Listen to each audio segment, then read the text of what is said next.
everyone, welcome back to the TradeGenius channel. So today I'm gonna show you a strategy that's surprisingly simple to grasp, but this is a big but. It takes discipline. I'm not messing around here. Sticking to your plan is super important for this one. And remember, there's this saying in trading, KISS. Keep it simple, stupid. So even though it's simple, you gotta stick with it. Get ready and I'll show you what I mean. Okay, picture this. We're checking out gold on a 15-minute chart today, but don't worry, this isn't some super specific gold-only secret. Think of it like a visual language for markets, stocks, crypto, or even maybe your local farmers market if they were charted. The point is, these principles work across the board, so feel free to play around with them later. So, our first detective tool is finding those sneaky support and resistance levels. They're like the market's invisible force fields. Support is like the floor. The price bounce of it like a bouncy castle.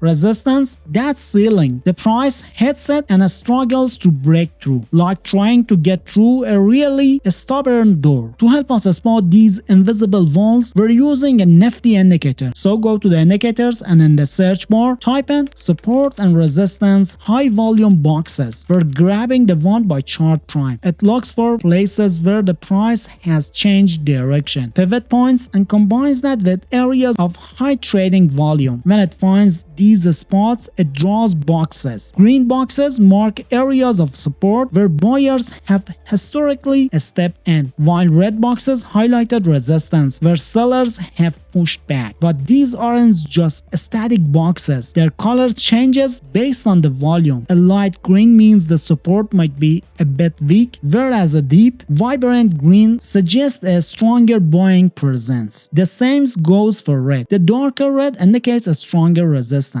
The boxes also expand until a new box of the same color appears, showing the ongoing strength of the support and resistance zone. And here's where it gets even cooler. You'll see little diamonds pop up. A green diamond appears when support holds, signaling a potential buying opportunity. A red diamond, that's when resistance holds strong, potentially signaling a sell opportunity. Now here's the key concept. These roles can reverse. If the price breaks through a resistance level, that resistance often becomes the new support. Think of it like breaking through a ceiling and then walking on it as a floor. The same thing happens with support. If price breaks below it, the support can turn into resistance. The indicator even labels these crucial moments with break support or break resistance so you can easily spot these shifts. Alright, so we're about to dive into using this indicator, but before we do, I want to tweak a few settings to make it even better. Think of it like fine-tuning an instrument. Just a few adjustments can make a big difference. First up, we're going to change the look back period to 21. Now what does it mean? Basically, it tells the indicator how far back in time to look when calculating those support and resistance levels. Next, we're leaving the delta volume filter length as it is. The settings helps filter out the smaller, less significant volume spikes, so we don't want to mess with that right now. Finally, we're going to adjust the adjust box width option to 1.1. This just slightly expand the width of those support and resistance boxes we talked about earlier. And that's it, just those three quick changes and we're ready to roll. But let's take things a step further and add another layer of confirmation to our strategy. We're going to bring in the 3 EMA indicator. So head back to your indicator section and search for 3 EMA and add it to your chart, and you'll see it plots 3 lines. Now we're not going to use all 3 lines in their default form. We're going to customize them a bit. So first, go into the 3 EMA settings and under the style tab, disable the first line. We don't need it for this setup. Then for the remaining 2 lines, feel free to tweak the color, thickness, and opacity to whatever you find visually appealing. Make them stand out so you can easily see them on your chart. Now for the important part, head over to the inputs tab. Here, we're going to change the length of moving averages. We'll set the second MA length to 45 and the third one to 180. These numbers represent the periods that EMAs are calculated over. A 45 45 period EMA